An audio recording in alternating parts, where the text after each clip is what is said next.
Welcome back to Sho Academy.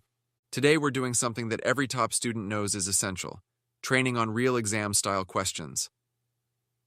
We are in Chapter 4, the Biological Molecules chapter, one of the most fundamental topics in biology. It's not enough just to memorize facts. You must practice thinking the way the exam expects. By solving these questions carefully, you'll sharpen your understanding, your exam skills, and your confidence. Let's get started. Why is this so important? Because no matter how well you understand a topic, true success comes when you practice how to think under exam conditions. And the best place to train is your textbook and workbook. That's where the real exam patterns come from. By solving these questions step by step, you'll not only master the content, you'll master the way examiners want you to answer. So stay sharp, stay focused, and let's begin. Question 1. Which liquid is used to test for proteins? A. Benedict's solution. B. Biuret reagent. C. DCPIP. D. Iodine solution. Think carefully. Which indicator changes color in the presence of protein? Let's reason it out. Benedict's is for reducing sugars. DCPIP is for vitamin C.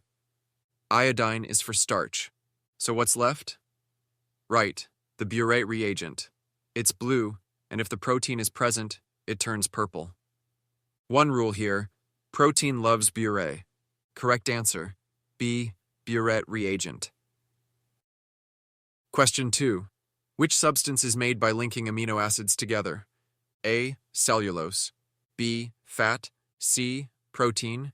D. Vitamin C. Pause and think. Which nutrient is built from amino acids? Quick recall. Cellulose equals glucose chains. Not it. Fats. Glycerol plus fatty acids. Nope. Vitamin C? That's a vitamin, not a chain. Proteins, on the other hand, are made from long chains of amino acids. So correct answer is C. It is protein. Question 3. Which elements are found in cellulose? A. Carbon and hydrogen only. B. Carbon, hydrogen, and oxygen. C. Carbon, hydrogen, and nitrogen. D. Carbon, oxygen, and nitrogen. Think carefully. Cellulose is what type of molecule? It's a carbohydrate, right? Carbohydrates always contain no nitrogen. So let's eliminate any answers with nitrogen. C and D, gone. Now compare A and B. 2 elements or 3? Of course, it's 3.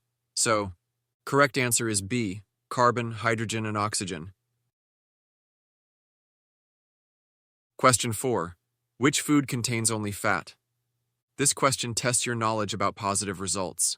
You must be able to distinguish what a positive test looks like. You must know that. For the iodine test, a positive result is blue-black, which means starch is present. For the Benedict's test, a positive result is red, which means reducing sugar is present. For the ethanol emulsion test, a positive result is milky white, which means fat is present. For the DCPIP test, a positive result is colorless, which shows vitamin C is present. Now let's look at the table and go back to the question. It asks about food that contains only fat. So focus on the ethanol emulsion test column. That tells us if fat is present. If the result is milky white, fat is there. 2 rows show milky white, so the answer is either A or D. Now for only fat, we want only a positive result in the ethanol test, and all other tests must be negative. So the answer is, of course, A. Question 5. Which diagram shows part of a DNA molecule? Here's what to remember. DNA has 2 strands. Bases pair up with a rule, A with T and C with G. That's called complementary base pairing. Now scan each option. A, the base. A pairs with C and T with G. This is wrong. B, the base A pairs sometimes with T and sometimes with C. This is also wrong. C, the base A pairs with T and C pairs with G. That is right. D, the base A pairs with G and T with C. This is wrong. So the answer is C. Now it is time for recall questions. Question 6. Glucose, starch, glycogen, and cellulose are carbohydrates. A. Which of these substances are found in plants only? Pause and think. Glucose is found in both plants and animals. Glycogen? That's animal storage. So what's left? Starch and cellulose, only found in plants. B. List the elements that the molecules of all these substances contain. No tricks here. They're all carbohydrates. Carbohydrates are made of carbon, hydrogen, and oxygen. No nitrogen, no sulfur, just those three. C. Describe the structure of a starch molecule. Imagine this visually. A starch molecule is made of many glucose units linked together, but not in a straight line. They form a coiled spiral chain. That coil makes it compact, perfect for storing energy in plant cells. So the answer is, starch is a polysaccharide made of glucose units, coiled into a spiral like a spring, stored in plants. D. Glucose is a reducing sugar. Describe how you could test a liquid to find out if it contains glucose. First, look carefully at the command word, describe.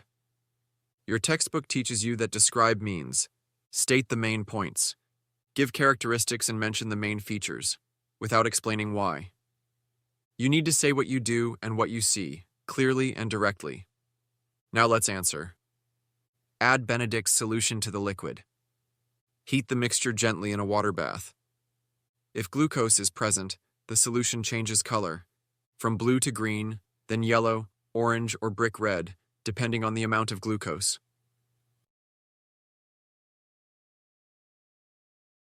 Question 7 Part A says, Burette reagent is used to test for proteins. These statements about the Burette test are incorrect. Write corrected versions of each statement. 1. To carry out the Burette test, add Burette solution to the food and heat gently. 2. If a food contains protein, Burette reagent turns from purple to blue. Now listen carefully. When a question says, write corrected versions, it means you are asked to take the wrong statements, fix them properly, and write them in the correct form. You must not explain or comment. You must write exactly what the correct form of the statement should be. Let's deal with statement number 1 first. It says, add Burette solution to the food and heat gently. Think, does the Burette test involve heating? The answer is no. Heating is not needed at all. You just add the Burette solution and observe. So the corrected version should be, to carry out the Burette test, add Burette solution to the food and mix gently without heating. Now statement number 2. It says, if a food contains protein, Burette reagent turns from purple to blue. Is that true? Think. When there is no protein, the Burette solution stays blue. When protein is present, it changes from blue to purple, not the opposite. So the corrected version should be, if a food contains protein, Burette reagent turns from blue to purple. That's how you answer question 7 Part A. Now for question 7 Part B. It says, ethanol is used to test for fats and oils. 1. Describe how you would carry out the ethanol test. 2. Describe what you would see if the test gives a positive result. First, remember when the question says describe, the textbook command word tells you, just mention the steps and main features clearly, without explanation. So, how would you carry out the ethanol test? First, you chop or crush the food sample finely. Then you place the food in a clean test tube and add ethanol. You shake the tube to dissolve any fat present. After that, you pour the ethanol solution into cold water. That's how you perform the ethanol test. Now for the second part. What would you see if the test gives a positive result? If fat is present, you will see a milky white emulsion appearing.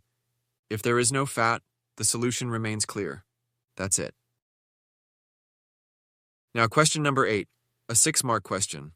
Fruit juice can be tested to find out if it contains vitamin C by adding the juice to DCPIP. The less juice that has to be added to the DCPIP to make it lose its color, the more vitamin C is contained in the juice. Describe how you could compare the vitamin C content of fresh lemon juice and preserved lemon juice. Read the question carefully. The command word is describe, meaning you must state the method clearly and fully, step by step. Now let's explain how you must answer and how you collect your marks one by one. First, you must say that you use the same volume of DCPIP for both samples. Saying this gives you the first mark because you are controlling the test. Second, You must say that you add the juice drop by drop into the DCPIP. Saying this gives you the second mark because you are showing that you test carefully. Third, you must mention that you count the number of drops needed to make the DCPIP lose its color. This gives you the third mark because counting is how you measure. Fourth, you must repeat exactly the same procedure with the preserved lemon juice. This gives you the fourth mark because repeating ensures a fair comparison. Fifth, you must say that you compare the number of drops needed for fresh and preserved juices. This gives you the fifth mark because the question asks you to compare. Sixth, you must conclude that the juice needing fewer drops to decolorize the DCPIP contains more vitamin C. This gives you the sixth and final mark because you are explaining the meaning of your result. That is how you collect all 6 marks in this question, step by step, without missing anything. Now read question 9 carefully. A sample of DNA was tested to find out which bases were present. It was found that 30% of the bases were T. Now let's tackle part A. It asks, what percentage of the bases would you expect to be A? Explain your answer. Remember, in DNA, A always pairs with T, so the amount of A must be equal to the amount of T. If T is 30%, then A must also be 30%. Saying that gives you the first mark, and explaining that A pairs with T gives you the second mark. Now part B. It asks, what percentage of the bases in the DNA would you expect to be C? Explain your answer. You know that in DNA, C always pairs with G, and A plus T plus C plus G must always equal 100%. Since A is 30% and T is 30%, A plus T together makes 60%. That leaves 40% for C and G together. And because C pairs with G, they must be equal. So C must be 20% and G must be 20%. Saying that C is 20% gives you the first mark, and explaining that C pairs with G and they must share the remaining 40% equally gives you the second mark. Now part C. It says, outline the function of DNA in a cell. DNA controls everything. It carries the genetic information needed to build proteins. It decides the sequence of amino acids in a protein. And because proteins control body structure and metabolism, DNA controls the cell's activities and characteristics. So if you say DNA stores genetic information, you get 1 mark. If you say it controls protein synthesis, you get another mark. If you say it controls cell structure and functions, you get the third mark. And that's how you collect all 7 marks, step by step, without missing anything. Well done! You've just walked through the toughest exam-style questions in Chapter 4 and smashed them. And if you want more practice, we prepared a special quiz for you, fully classified from real past papers about this chapter. The link is in the description. Go check it out. Subscribe, keep watching, and as always, study hard, study smart. See you next time, only at Sho Academy.